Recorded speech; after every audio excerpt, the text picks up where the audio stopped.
कल रात ठीक 3 बजे दिल्ली की नींद एक ऐसी रहस्यमयी घटना से टूट गई जिसने विज्ञान को भी सोचने पर मजबूर कर दिया। लोग चैन की नींद सो रहे थे कि तभी एक भयंकर कंपन के साथ धरती कांप उठी। आसमान में बिजली नहीं चमकी, बल्कि एक ऐसी अग्नि रेखा दिखाई दी जो सीधे उत्तर दिशा से प्रकट होकर जंतर मंतर के ऊपर स्थिर हो गई। लाखों लोग जैसे किसी अनजानी शक्ति से खींचे चले आए और पूरा कनॉट प्लेस, राजपथ और इंडिया गेट के आसपास का इलाका काले धुएं और जलते हुए दीपों से भर गया। लोगों की आंखों के सामने एक दिव्य आकृति प्रकट हुई, जिनकी जटाओं से गंगा बह रही थी, तीसरी आंख से प्रज्वलित अग्नि की लहरें निकल रही थीं और हाथ में त्रिशूल लिए शिवजी रुद्र रूप में अवतरित हुए। उनका चेहरा अकल्पनीय तेज से चमक रहा था। इतने वर्षों में ऐसा दृश्य न काशी में देखा गया, न कैलाश में। दिल्ली जैसे सांस रोककर देख रही थी यह चमत्कार। शिवजी की आंखों में क्रोध, करुणा और चेतावनी तीनों एक साथ झलक रही थी। उन्होंने गर्जना करते हुए कहा कि पृथ्वी की धैर्य की सीमा अब पार हो चुकी है। मनुष्य अपने लोभ, पाप और अधर्म से ब्रह्मांड की गति को रोक रहा है। जो चेत नहीं सकता उसे अब विनाश ही समझाएगा। उनके बोलते ही आकाश में तेज प्रकाश फैला और आसमान से टनों भारी रुद्र बीज जैसे बिंदु गिरने लगे, जो जमीन छूते ही पत्थरों में बदल जाते। भीड़ की आंखों में आंसू, शरीर में झंझनाहट और हृदय में गूंज रही थी। एक अलौकिक घंटानाद, एक वृद्ध महिला अचानक गूंजी, हर हर महादेव, और लाखों लोग एक स्वर में गूंज उठे। किसी ने देखा शिवजी के चरणों के नीचे से एक नाग निकला जो सीधे यमुना नदी की ओर चला गया, और जैसे ही वो पहुंचा, यमुना का जल काला से स्वर्णिम होने लगा। वैज्ञानिक चौंक गए, कैमरे फेल हो गए, इंटरनेट ब्लैंक हो गया। जो कुछ भी उस समय हुआ उसे रिकॉर्ड करना असंभव था। लोगों का कहना है कि उन्होंने शिवजी के साथ साथ गणेश, कार्तिकेय और नंदी को भी देखा, लेकिन वह क्षण केवल उन्हीं को दिखा जिन्हें उनके पापों का पछतावा था।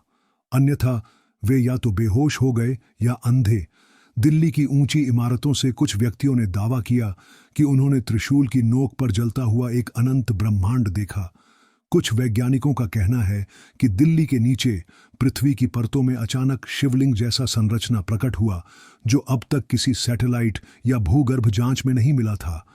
शिवजी ने कहा कि एक अवसर है आत्मशुद्धि का, जो इसे अपनाएगा वो बचेगा, नहीं तो कलयुग की अंतिम लीला अब प्रारंभ हो चुकी है। जैसे ही वे बोले, दिल्ली की हवा में चंदन और रुद्राक्ष की गंध फैल गई। कुछ लोगों की आंखों से रोशनी की रेखाएं निकलने लगीं और उनका शरीर कांपने लगा। एक अंधा लड़का जो जन्म से देख नहीं सकता था, उसने शिवजी को देखकर वर्णन किया, वे जलते हुए सूर्य जैसे हैं, लेकिन शांत हिमालय जैसे ठंडे भी। वो क्षण पूरी मानवता के इतिहास में शायद ही दोबारा कभी घटे। हर गली, हर मोहल्ला, हर कॉलोनी से लोग दौड़ते हुए जा रहे थे, और जो नहीं जा सके उनके सपनों में वही दृश्य प्रकट हुआ। ये कोई सपना नहीं था, ये एक चेतावनी थी, एक चमत्कार था और एक अवसर भी। पूरी दिल्ली अब बदल चुकी है। भूतपूर्व तकनीकी इंजीनियर अब साधु बन गए हैं। करोड़ों की कंपनियों के मालिक अब झोपड़ियों में रहकर भजन कर रहे हैं। बच्चों ने मोबाइल छोड़कर वेद मंत्र गाना शुरू कर दिया है और हर कोने में AUM नमः शिवाय की गूंज है। रात 3 बजे जो कुछ हुआ वो केवल एक घटना नहीं, एक युग परिवर्तन की शुरुआत है। कहते हैं शिवजी अब वापस नहीं गए। वे वहीं जंतर मंतर के नीचे समा गए और वहीं एक अलौकिक शिवलिंग प्रकट हुआ है, जिसे केवल वही देख सकते हैं जिनका हृदय पवित्र है।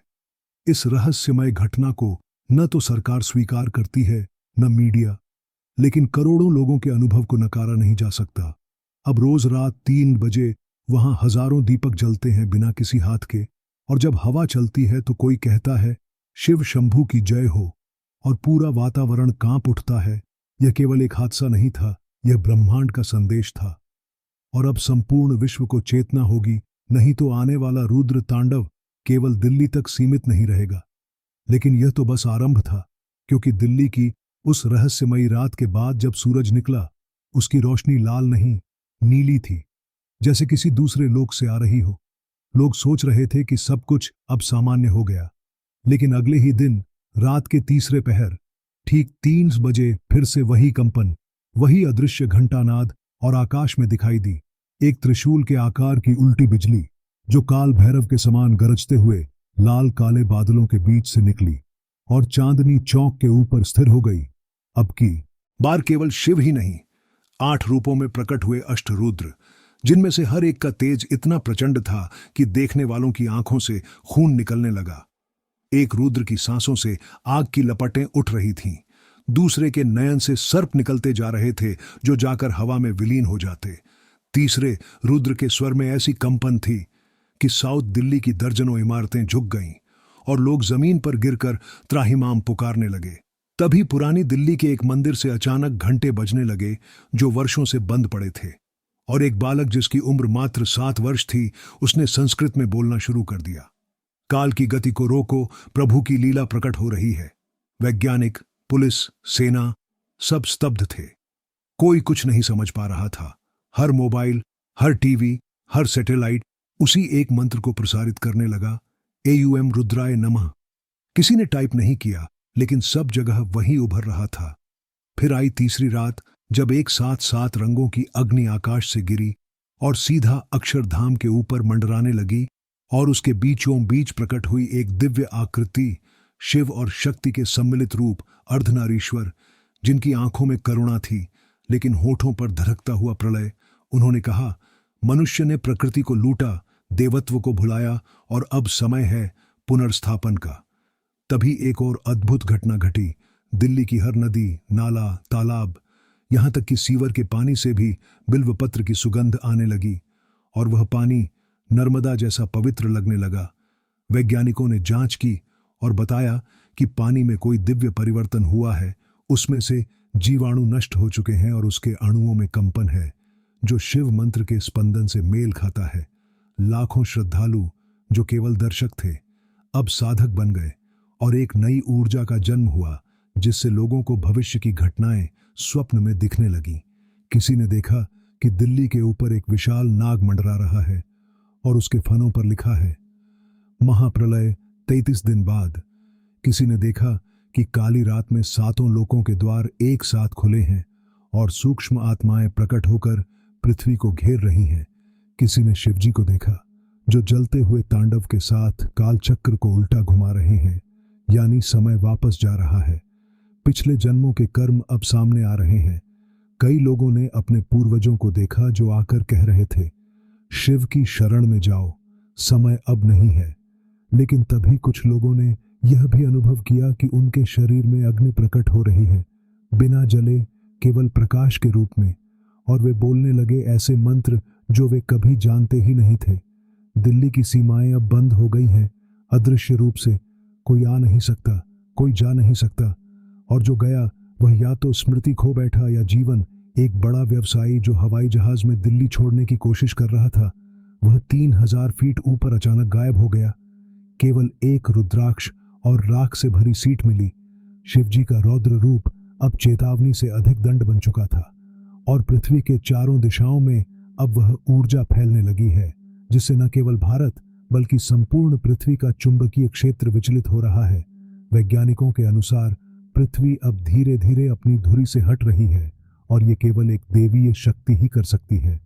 दिल्ली अब एक युग परिवर्तन का केंद्र बन चुका है, जहां हर रात 3 बजे कुछ न कुछ ऐसा होता है जो मृत्यु और अमृत्व के बीच की रेखा को मिटा देता है, और लोग अब शिव नहीं, स्वयं को देखने लगे हैं। क्योंकि शिव अब केवल कैलाशवासी नहीं, वे हर जीव के भीतर जगह हैं। उनके रूप अब मंदिरों की मूर्तियों में नहीं, बल्कि लोगों की चेतना में प्रकट हो रहे हैं। और शायद यह केवल शुरुआत है, क्योंकि अगली पूर्णिमा को जब चंद्रमा लाल होकर पृथ्वी की छाया में डूबेगा, तब प्रकट होगा महातांडव, और जो बचेगा वही युगों को पुनः रचेगा।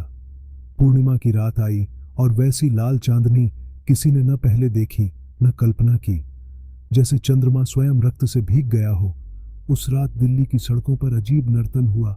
न कोई वाद्य यंत्र, न कोई मानव, केवल हवा में उड़ती आकृतियां, जिन्हें देखकर ऐसा लगता था जैसे स्वयं गण, भूत, पिशाच, योगिनियां और शिव के उग्र अनुयायी तांडव कर रहे हों। एक ऐसी कंपन हर कोने में व्याप्त थी जिससे पहाड़ों में दरारें, समुद्र में हलचल और वायुमंडल में कंपन होने लगा। लोग अभी तक यही समझ रहे थे कि यह केवल एक क्षेत्रीय चमत्कार है, लेकिन जैसे ही विश्व के कोने कोने में रुद्राक्ष की वर्षा शुरू हुई, जापान के मंदिरों में, न्यूयॉर्क की सड़कों पर, मिस्र के पिरामिडों के भीतर और अफ्रीका के गुप्त गुफाओं में, लोग समझ गए कि यह केवल भारत नहीं, पूरा युग बदल रहा है। अब पृथ्वी पर एक नई ऊर्जा का जन्म हुआ है जिसे महाशिवत्व कहा गया, और यह ऊर्जा केवल उन्हीं को स्पर्श करती थी जिनके हृदय में विवेक, करुणा और आत्मबोध था। अब केवल धर्म नहीं, चेतना का धर्म प्रकट हो चुका था। एक ऐसा धर्म जिसमें न भाषा थी, न जाति, न मंदिर, न किताब, केवल कंपन, ध्यान और दिव्यता।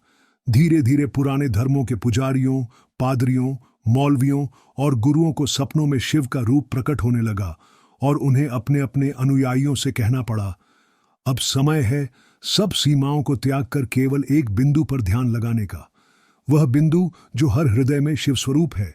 तभी एक और विस्मयकारी घटना घटी। कैलाश पर्वत की चोटी अचानक चमक उठी और वहां पर एक विशाल रेखा बनी जो आकाश की ओर जाती प्रतीत हुई। वैज्ञानिकों ने उसे पृथ्वी का दिव्य एक्सिस कहा, और जब उन्होंने उसका विश्लेषण किया तो पाया कि वह कंपन ठीक उसी फ्रीक्वेंसी पर है जिस पर शिव तांडव स्तोत्र का उच्चारण होता है। यह अब कोई धार्मिक मान्यता नहीं रही, यह वैज्ञानिक सत्य बन चुकी थी, और दुनिया के बड़े बड़े वैज्ञानिक जो ईश्वर को मिथक मानते थे, अब हिमालय की गुफाओं में जाकर ध्यानस्थ हो गए। कहते हैं जापान के एक सुपर कंप्यूटर ने उस कंपन को डिकोड करने की कोशिश की, और जब उसे अंतिम अक्षर मिला तो पूरा सिस्टम जल गया। केवल एक संदेश बचा, मैं ही आदि, मैं ही अंत। न्यूयॉर्क टाइम्स, बीबीसी, अल जजीरा सब ने एक ही ब्रेकिंग न्यूज चलाई, अननोन एनर्जी वेकिंग अर्थ। अब पूरी पृथ्वी पर हर रात 3 बजे कुछ ऐसा घटने लगा जो शब्दों से परे था। किसी को अपने पूर्वजों के दर्शन, किसी को भविष्य के युद्ध, किसी को शिव स्वयं ध्यानस्थ मुद्रा में दिखते, और कुछ तो आकाश में ऐसी लिपि पढ़ने लगे जो केवल प्राचीन सिद्धों को झांत थी। और एक दिन पूरे विश्व में अचानक एक ही शब्द हर इंसान के मोबाइल, घड़ी, रेडियो और टीवी पर उभरा, त्रिनेत्र उद्घाटित होगा। और तब विश्व में सबसे बड़ा कंपन हुआ, जैसे पृथ्वी क्षण भर को शून्य में चली गई, और फिर जब वह वापस गति में आई, लोगों की चेतना बदल चुकी थी। अब बच्चे जन्म लेते ही मंत्र उच्चारण करने लगे, वृद्ध मृत्यु पूर्व ऐसे रहस्य बता रहे थे जिन्हें शास्त्रों ने भी छिपाया था। एक नए धर्म का नाम अब नहीं था, केवल एक चिन्ह था, त्रिशूल के भीतर नेत्र, और उस चिन्ह को पहचान कर लोग अपने हृदय में शिव को जागृत करने लगे। न अब देवालयों की जरूरत थी, न किताबों की। अब हर जीव स्वयं शिव था, शिव की शक्ति थी और शिव का वाहन भी। धीरे धीरे दिल्ली अब केवल राजधानी नहीं, विश्व का चेतन केंद्र बन गई। उसे अब शिवलोक कहा जाने लगा। वहां समय अलग चलता, वहां वायु से ऊर्जा मिलती, वहां मृत्यु भी केवल देह त्याग होती। और तभी एक महाशब्द गूंजा, महातांडव पूर्ण हुआ। शिवजी अंतिम बार प्रकट हुए। अब उनके रूप में न रौद्रता थी, न क्रोध, केवल मुस्कान।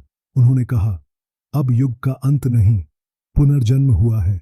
और फिर वे अदृश्य हो गए, लेकिन उनका कंपन हर जीव के भीतर अनंत काल तक गूंजता रहेगा। अब जो बोलेगा वह सच बोलेगा, जो चलेगा धर्म के पथ पर चलेगा, और जो देखेगा केवल शिवमय देखेगा। यह कोई चमत्कार नहीं था, यह उस चेतना का उत्थान था जिसकी प्रतीक्षा युगों से की जा रही थी।